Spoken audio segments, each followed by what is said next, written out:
Doctor अजीज खान साहब, आप नेहा जी की बात से संतुष्ट हैं? जो वो बात दलील दे रही हैं कि योगी आदित्यनाथ जी का, मुख्यमंत्री जी का जो कहना था, उसके पीछे का जो संदर्भ समझा रहे हैं, क्या आप उससे पूरी तरीके से सहमत हैं?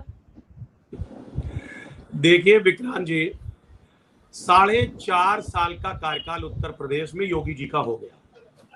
जब ये काम कुछ नहीं कर पाए और आज बताने के लिए इनके पास कुछ नहीं है, हर पटल पर फेल हैं। आज जिस तरीके से उत्तर प्रदेश में उहोपोह की स्थिति है और बीजेपी को यह पता है कि इसके पैर के नीचे से जमीन खिसक चुकी है, सत्ता हाथ से जा रही है, तो इस तरीके की बयानबाजी करके कहीं ना कहीं ये अपने कामों को, ये कहीं ना कहीं उससे ध्यान जनता का भटकाना चाहते हैं। ध्यान जनता का चाहते भटक जाए, ताकि मुद्दों से भटक जाएगा तो लोग सवाल नहीं करेंगे। मैं एक बात बता दूं, अब्बा जान से हमको परहेज नहीं है।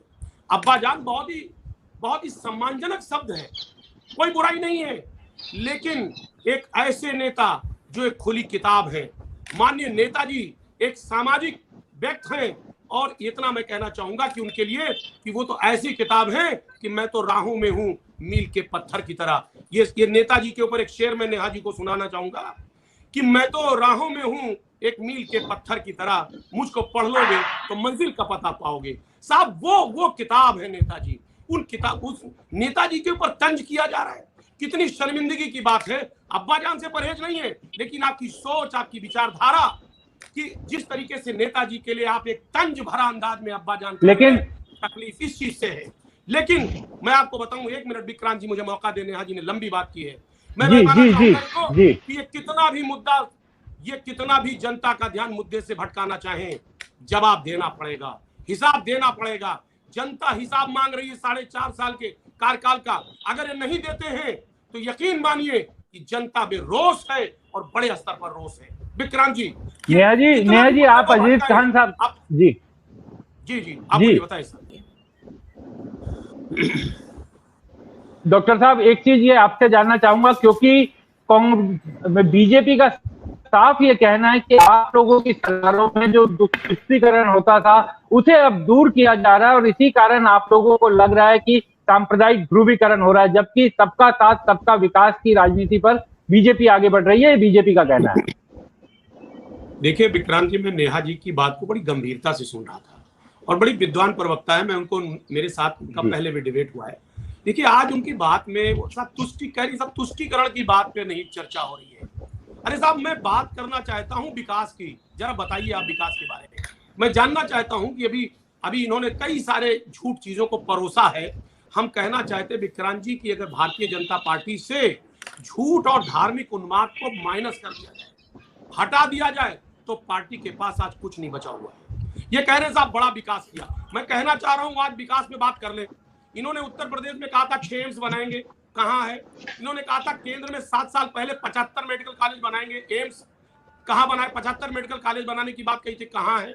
इन्होंने कहा था 70 लाख नौकरियां उत्तर प्रदेश में देंगे, कहां है? कहा था 2 करोड़ रुपया नौकरियां केंद्र में प्रतिवर्ष देंगे, जरा नौकरियों का डाटा दे दे। इन्होंने उत्तर प्रदेश में कहा था कि उत्तर प्रदेश में 10 नए अंतरराष्ट्रीय स्तर के विश्वविद्यालय बनेंगे, कहां विश्वविद्यालय है? हर जिले में कहा था इंजीनियरिंग और पॉलिटेक्निक है, बनाएंगे, कहां है? मैं जानना चाहता हूं, देखिए झूठ बोलने से कुछ नहीं होता है। अब जनता को हिसाब दीजिए, बड़े बड़े वायदे आपने किए थे, कहा था साहब उत्तर प्रदेश में अकेले 25 मेडिकल कॉलेज बनाऊंगा, कहां है? युवाओं को कहा था लैपटॉप देंगे, 24 घंटे बिजली देंगे, ये सब है कहां? आपने सिर्फ झूठ बोलने के अलावा कुछ नहीं किया। आज किसान देखिए, लेकिन 9 महीने से धरना प्रदर्शन देख कर रहा है। उस किसान को जिसको खेत में होना चाहिए, वो सड़क से संसद तक अपने अधिकारों की लड़ाई लड़ रहा है। साहब उसको आप खालिस्तानी, मवाली और पाकिस्तानी कहते हैं। एक अन्नदाता है, उस अन्नदाता को जिस तरीके से अपमानित कर रहे हैं, ये पता चल रहा है कि आप किसी का भी सम्मान नहीं करते। आपको जो फिट बैठता है, आपको परसेप्शन वही ठीक लगता है जो आपको ठीक बैठता है। दूसरी बात, अभी आपने कहा साहब कोरोना की बात, मैं जानना चाह रहा हूं नेहा जी से कि उत्तर प्रदेश में सबसे खराब स्थिति कोरोना की रही। तमाम लोग मर गए, ऑक्सीजन नहीं मिला, बेड नहीं मिला, हॉस्पिटल नहीं मिला, लाशें गंगा में तैरी हैं। माननीय मुख्यमंत्री महोदय बंगाल का चक्कर मार रहे थे, उत्तर प्रदेश को राम भरोसे छोड़ गए, लाखों मौतें हो गई।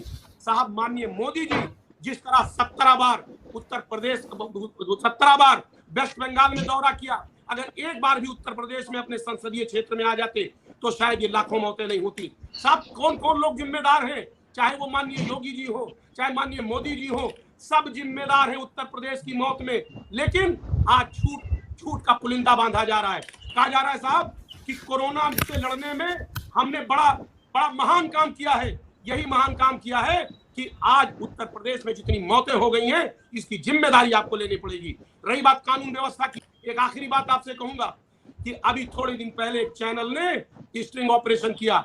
इनके घटक दल ने कहा थाना फूंक दूंगा, कोतवाली फूंक दूंगा, दंगा करा दूंगा, मर्डर करवा दूंगा, हमें चुनाव जीतना है। साहब इन्होंने घटक दल के ऊपर क्या कार्रवाई किया?